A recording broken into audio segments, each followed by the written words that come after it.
ಜನ ನೋಡ, ನಮ್ಮಿಂದ ಬೇರೆಯವ್ರಿಗೆ ತೊಂದರೆ ಆಗಕ್ ಬೇಡ. ನಾನು ನೀನು ಚೆನ್ನಾಗಿ ಬದುಕೋಣ, ಸಖತ್ತಾಗಿ ಬದುಕೋಣ. ನಾನು ಕಳ್ತನ ಎಲ್ಲ ಬಿಟ್ಬಿಡ್ತೀನಿ. ನಿಯತ್ತಾಗಿ ದುಡ್ದಿನ ಸಾಕ್ತೀನಿ ಚಿನ್ನ, ನಂಬು.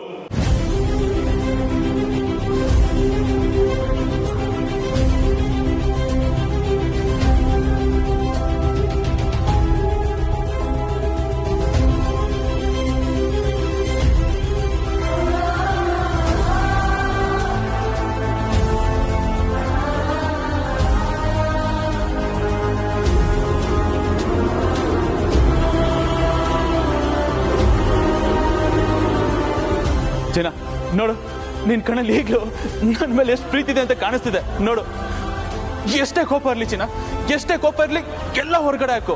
ಆದ್ರೆ ನನ್ನ ಬೇಡ ಅಂತ ಮಾತ್ರ ಹೇಳ್ಬೇಡ ಚಿನ್ನ, ಪ್ಲೀಸ್.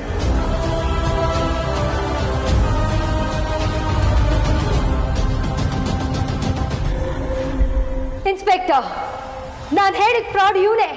ಎಳ್ಕೊಂಡು ಹೋಗಿ ಇವನನ್ನ. ನಾನೇ ಬಂದು ಕಂಪ್ಲೇಂಟ್ ಕೊಡ್ತೀನಿ. ಸರ್ ಸರ್ ಸರ್ ಸರ್, ಒಂದ್ ನಿಮಿಷ ಸರ್, ನಾನೇನು ತಪ್ಪು ಮಾಡಿಲ್ಲ. ಯಾರ ಮನೆಗೆ ಬಂದು ಆಟ ಆಡ್ತಿದ್ಯೋ?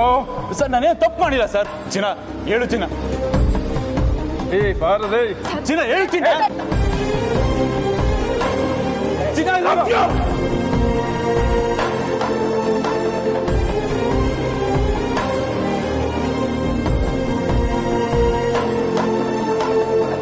ನೋಡು ಶಶಾಂಕ್, ಈ ಕಮಲಿ ಎಂತ ಕೆಲಸ ಮಾಡಿದಾಳೆ. ಈ ವಿಷಯ ರಿಷಿಗೇನಾದ್ರೂ ಗೊತ್ತಾದ್ರೆ ಅವನು ಎಷ್ಟು ನೊಂದ್ಕೋತಾನೆ.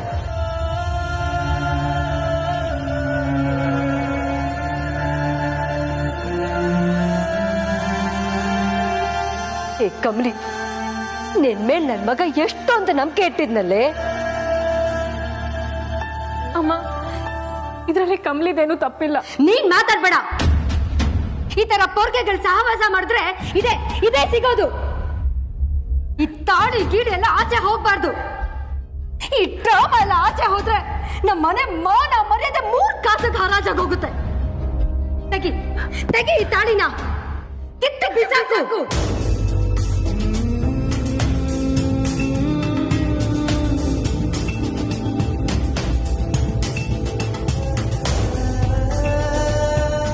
ಪೊರ್ಕಿಗೆ ಏನ್ ಮಾಡ್ಬೇಕು ನಾನ್ ಮಾಡ್ತೀನಿ. ನಿನ್ನ ಈ ಸ್ಥಿತಿಗೆ ತಂದಿದ್ದಕ್ಕೆ ಅವ್ನು ಸರಿಯಾಗಿ ಅನುಭವಿಸ್ತಾನೆ. ತಾಳಿನ ತಾರಾ ಮೇಡಮ್, ನಿಂತ್ಕೊಳ್ಳಿ. ನಿಮ್ಗಿಷ್ಟನೋ ಇಲ್ವೋ, ರಚನಾ ಕೊರಳಿಗೆ ತಾಳಿ ಕಟ್ಟಾಗೈತೆ. ಅದನ್ನ ತೆಗ್ದಾಕದು ಆಟೊಂದು ಸುಲಭನಾ? ಒಂದ್ಕಿತ ತಾಳಿ ಕೊರಳಿಗೆ ಬಿದ್ಮ್ಯಾಕೆ ಅದು ಮದ್ವೆ ಆದಂಗೆ ಲೆಕ್ಕ ಅಲ್ವಾ? ಏಯ್, ನೀನ್ ನನಗ್ ಲೆಕ್ಚರ್ ಕೊಡಕ್ ಬರ್ಬೇಡ. ಈ ವಿಚಾರದಲ್ಲಿ ನೀನ್ ದೂರನೇ ಇರು. ನಮ್ ಮನೆನ ಹಾಳ್ ಮಾಡಿದ್ ಸಾಕು. ಇನ್ಮೇಲಾದ್ರೂ ನನ್ ಮಗಳ ತಲೆ ಕೆಡಿಸ್ದೆ ಅವಳನ್ನ ಬದುಕಕ್ ಬಿಡು.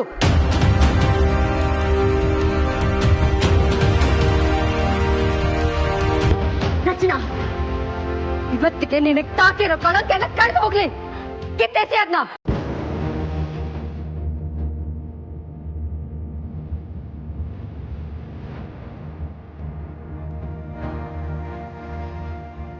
ರಮೇಶ್, ಅನ್ನಪೂರ್ಣ ಅವ್ರಿಗೆ ಕಾಲ್ ಮಾಡಿ ಬರಕ್ ಹೇಳಿ.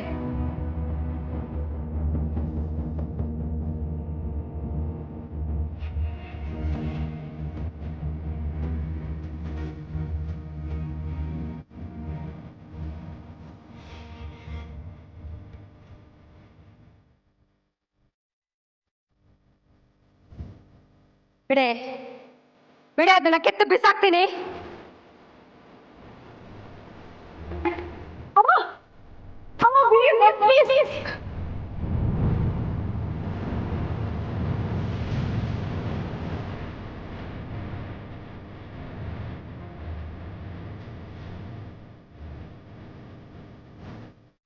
ಇದು ಕೈ ಕಟ್ಟಿರೋ ದಾರ ಅಲ್ಲ, ಇದು ಮಾಂಗಲ್ಯ. ಮಾಂಗಲ್ಯನ ಮಧ್ಯರಾತ್ರಿಯಲ್ಲಿ ಕಟ್ಟೋದನ್ನ ಮಾಂಗಲ್ಯ ಅನ್ನಲ್ಲ ಕಣೆ. ಈ ದಾರಕ್ಕೆ ಯಾರು ಬೆಲೆ ಕೊಡಲ್ಲ, ಕಿತ್ತು ಬಿಸಾಕೋದನ್ನ. ಅಮ್ಮ, ನೀವು ಒಂದು ಹೆಣ್ಣಾಗಿ ತಾಳಿ ಬಗ್ಗೆ ಇಷ್ಟು ಹಗುರವಾಗಿ ಮಾತಾಡ್ಬೇಡಿ ಪ್ಲೀಸ್. ತಾಳಿ ಬಗ್ಗೆ ನಾನು ಹಗುರವಾಗಿ ಮಾತಾಡ್ತಿಲ್ಲ ಕಣೆ. ಇದನ್ನ ತಾಳಿ ಅಲ್ಲ ಅಂತಿದ್ದೀನಿ ನಾನು. ಅಗ್ನಿ ಸಾಕ್ಷಿಯಾಗಿ ಎಲ್ರ ಮುಂದೆ ಕಟ್ಟೋದು ಮಾಂಗಲ್ಯ. ಕದ್ದು ಮುಚ್ಚಿ ಯಾರು ಇಲ್ದೇ ಇದ್ದಾಗ ಬಂದು ಕಟ್ಟೋದನ್ನ ಮಾಂಗಲ್ಯ ಅನ್ನಲ್ಲ ಕಣೆ. ಇದಕ್ಕೆ ಯಾರು ಕಿಮ್ಮತ್ತಿನ ಬೆಲೆ ಕೊಡಲ್ಲ, ಕಿತ್ತು ಬಿಸಾಕು. ಅಮ್ಮ, ತಾಳಿಗೆ ಯಾರ ಬೆಲೆನೂ ಬೇಕಾಗಿಲ್ಲ. ಕಟ್ಟಿಸ್ಕೊಂಡಿರೋಳು ಕಟ್ಟಿರೋರು ಬೆಲೆ ಕೊಟ್ರೆ ಸಾಕು.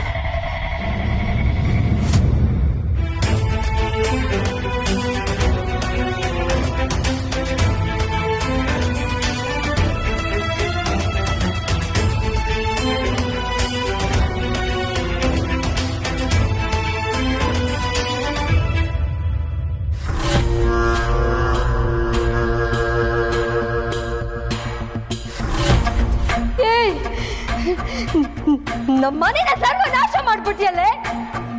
ಈಗ ನಿನಗೆ ಸಮಾಧಾನನಾ? ಈಗ ನಿನಗೆ ಸಂತೋಷನಾ?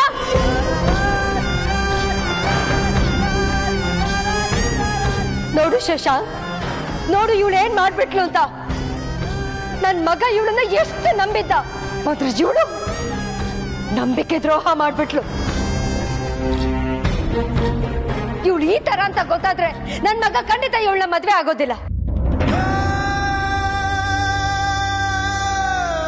ಏ ಕಮಲಿ, ನಾನು ಈಗೇನ್ ಹೇಳ್ತೀನಿ ಕೇಳಿಸ್ಕೊ. ನನ್ನ ಮನೇಲಿ ಇನ್ನೊಂದು ಅನಾಹುತ ಆಗೋದನ್ನ ನಾನು ಒಪ್ಪಲ್ಲ. ಋಷಿ ಜೀವನನಾದ್ರೂ ಚೆನ್ನಾಗಿರ್ಬೇಕು. ನಿನ್ನಂತವಳನ್ನ ಅವನು ಮದ್ವೆ ಆದ್ರೆ ಅವನ ಜೀವನನೂ ಹಾಳಾಗೋಗುತ್ತೆ. ಈ ವಿಷಯದಲ್ಲಿ ಋಷಿ ನನ್ ಮಾತು ಖಂಡಿತ ಕೇಳ್ತಾನೆ. ಇವಳನ್ನ ಮದ್ವೆ ಆಗ್ಬೇಡ ಅಂದ್ರೆ ನನ್ ಮಗ ಖಂಡಿತ ನನ್ ಮಾತನ್ನ ಮೀರಲ್ಲ. ಏ ಕಮಲಿ, ನಿನ್ನ ಮತ್ತು ಋಷಿ ಮದ್ವೆ ನಡೆಯಲ್ಲ ಕಣೆ.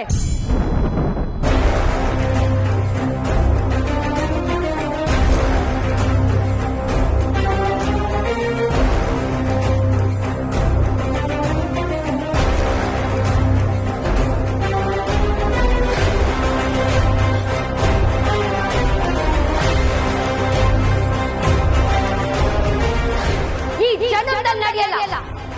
ನಡೆಯಕ್ಕೆ ನಾನು ಬಿಡೋದು ಇಲ್ಲ.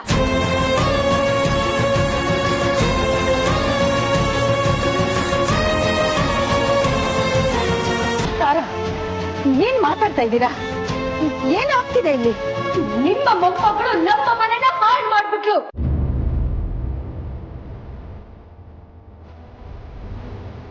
ನೀ ಮನೆ ತೊಪ್ಪೆಯಾಗಿ ಬಂದ್ರೆ ಮುಗೀತು. ನಾವೆಲ್ಲ ನಡು ಬೀದಿಗೆ ಬರ್ಬೇಕಾಗತ್ತೆ ಅಷ್ಟೇ.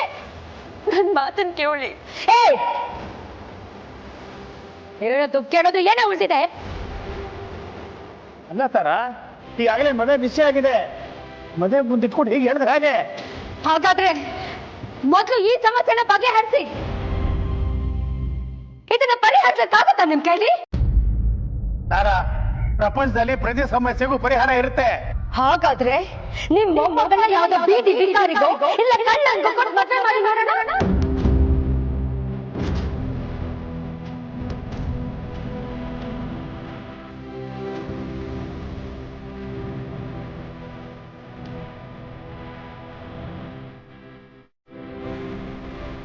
ಶಶಾಂಕ್, ನೀನ್ ತಿಳಿದವನಪ್ಪ.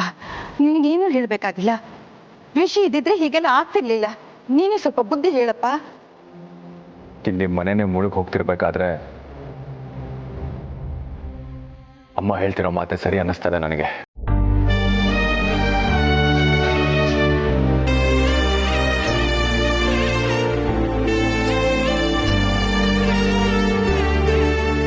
ಸರ್, ನೀವೇ ಹಿಂಗ್ ಅಂದ್ಬಿಟ್ರೆ ಹೆಂಗೆ ಸರ್? ಈಗ್ಲಾದ್ರೂ ರಿಷಿ ಸರ್ಗೆ ಫೋನ್ ಮಾಡಿ. ಅವ್ರು ಖಂಡಿತವಾಗ್ಲೂ ಇದಕ್ಕೆಲ್ಲ ಒಪ್ಪಲ್ಲ. ಇಲ್ಲಿ ನಡೆದಿರೋದು ಗೊತ್ತಾದ್ರೆ ಋಷಿ ಕೂಡ ಇದನ್ನೇ ಮಾಡೋದು. ಅದನ್ನ ಅಮ್ಮ ಮಾಡ್ತಾ ಇದ್ದಾರೆ ಅಷ್ಟೇ. ಮೊದಲು ಋಷಿನ್ ಕರ್ಸು, ಅವನೇ ಎಲ್ಲ ಹೇಳಿ.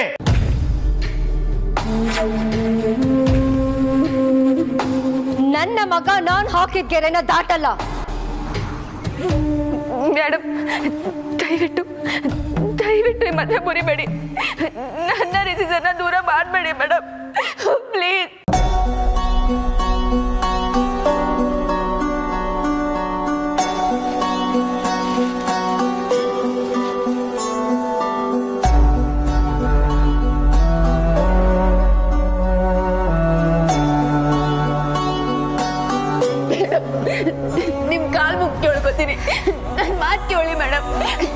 ನಾನು ಯಾವುದೇ ಕೆಟ್ಟದ್ದೇ ನಾನು ಈ ವಿಚಾರನ ಮುಟ್ಬೇಡದನ್ನೆಲ್ಲ ಬಿಡೆ.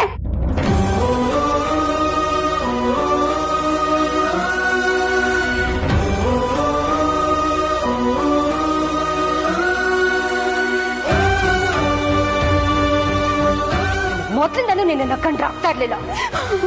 ನನ್ನ ಮಗ ಇಷ್ಟಪಟ್ಟನಲ್ಲ ಅನ್ನೋ ಒಂದು ಕಾರಣಕ್ಕೆ ನಾನು ನಿನ್ನ ಒಪ್ಕೊಂಡಿದ್ದೆ. ಕೊನೆಗೂ ನಿನ್ ಬುದ್ಧಿ ತೋರಿಸ್ಬಿಟ್ಟಿಯಲ್ಲ. ತಾರಾ, ಸ್ವಲ್ಪ ನೋಡ್ಕೊಂಡು ಮಾತಾಡು. ಇದರಲ್ಲಿ ಕಮಲಿದೇನು ತಪ್ಪಿಲ್ಲ. ಅವಳು ಈ ಮನೆ ಸೊಸೆಯಾಗಿ ಬರ್ತಾಳೆ ಅಂದ್ರೆ ನೀವ್ ಅದೃಷ್ಟ ಮಾಡಿರ್ಬೇಕು. ನಿಮ್ಮ ಮೊಮ್ಮಗಳು ನಿಮಗ್ ಬೇಕಾದ್ರೆ ಅದೃಷ್ಟ ದೇವತೆ ಆಗಿರ್ಬೋದು ಅನ್ನಪೂರ್ಣಮ್ಮ, ನಮಗಲ್ಲ.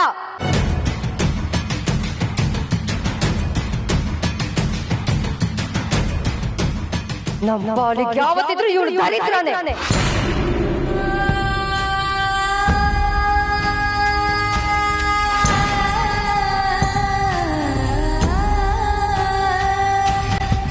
ಅನಗತ್ವಾಗಿ ಮಾತಾಡಿ ನಾವ್ಯಾಕೆ ಇವ್ರ ಜೊತೆ ಜಗಳ ಆಡ್ಬೇಕು?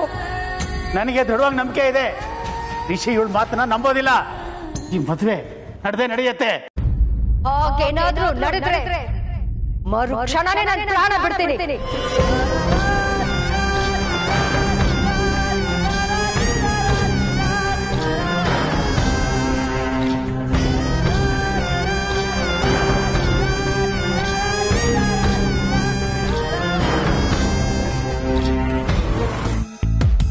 ಅಮ್ಮ, ನಾನೇ ಹೇಳ್ತಿದ್ದೀನಲ್ಲ, ನಿಮ್ಗೆ ಎಷ್ಟೇ ಕೋಪ ಇದ್ರು ಅದನ್ನ ನನ್ನ ಮೇಲೆ ತೋರಿಸಿ ಪ್ಲೀಸ್. ಬೇಕಾದ್ರೆ ನಂಗೆ ಹೊಡೀರಿ, ನನ್ನ ಮನೆಯಿಂದ ಹೊರಗಾಕಿ. ಆದ್ರೆ ಕಮಲಿಗೆ ಯಾವ ಶಿಕ್ಷೆನೂ ಕೊಡ್ಬೇಡಿ. ನಾನು ಅಮರ್ನ ಪ್ರೀತಿಸಿರೋ ವಿಷಯನ ನಾನೇ ಕಮಲಿಗೆ ಹೇಳಿದ್ದು. ಅಮರ್ಗೂ ಕಮಲಿಗೂ ಪರಿಚಯ ಇದ್ರೆ ಅದ್ರಲ್ಲಿ ನಿಮ್ಗೇನ್ ಪ್ರಾಬ್ಲಮ್? ಮುಚ್ಚೆ ಬಾಯಿ. ನೀನು ಮೊದಲನೇ ಸಲ ಎದುರುತ್ತರ ಕೊಟ್ಟಾಗ್ಲೇ ನಿನ್ ನಾಲ್ಗೆ ಕತ್ತರಿಸ್ಬೇಕಾಗಿತ್ತು. ಹೋದ್ರೆ ಹೋಗ್ಲಿ ಅಂತ ಬಿಟ್ಟೆಲ್ಲ ನಂದೇ ತಪ್ಪಾಯ್ತು. ನಂದ ಮನೆತನದ ಗೌರವನ ಬೀದಿಲ್ ತಂದು ನಿಲ್ಸ್ಬಿಟ್ಟಿಯಲ್ಲೇ. ತಾರಾ, ನನಗೆ ಕೈ ಮುಗಿದು ಕೇಳ್ಕೊತೀನಿ, ಈ ವಿಷಯನ ಇಲ್ಲಿಗೆ ನಿಲ್ಸು.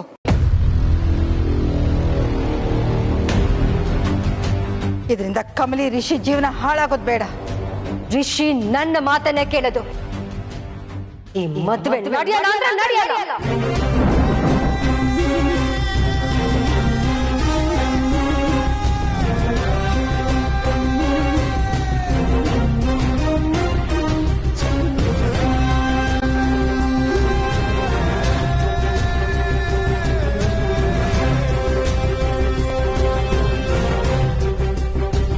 ತಾರಾ, ನೀನ್ ತಪ್ಪು ಮಾಡ್ತಾ ಇದೀಯಾ.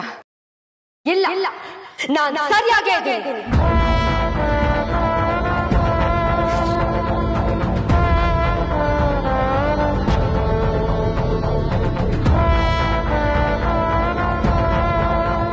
ನಮ್ಮ ಮನೆ ಬಾಗ್ಲು ತೆರೆದಿದೆ ಅನ್ನಪೂರ್ಣಮ್ಮ.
ಕಮಲಿ,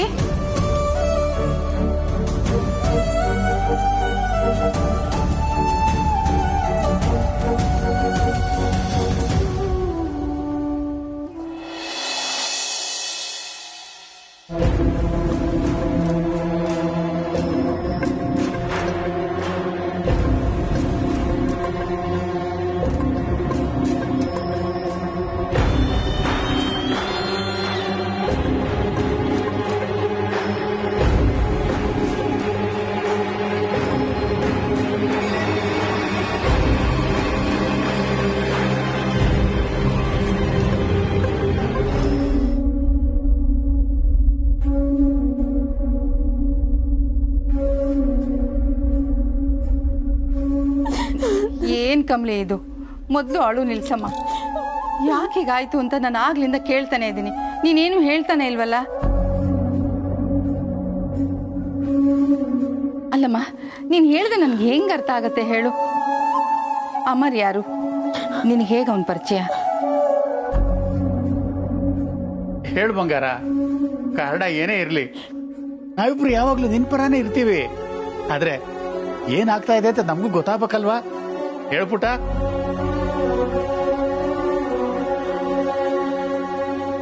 ಅಜ್ಜಿ, ಅದಯ್ಯ, ನಾನು ವಾಪಸ್ ಇಲ್ಲಿಗೆ ಬರಕ್ ಕಾರಣನೇ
ಕಮಲಿ ಮದುವೆನ ಇಲ್ಲ.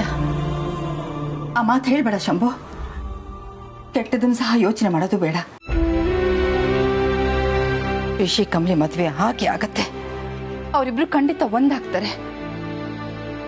ನೀನ್ ಯೋಚನೆ ಮಾಡ್ಬೇಡ ಕಮಲಿ.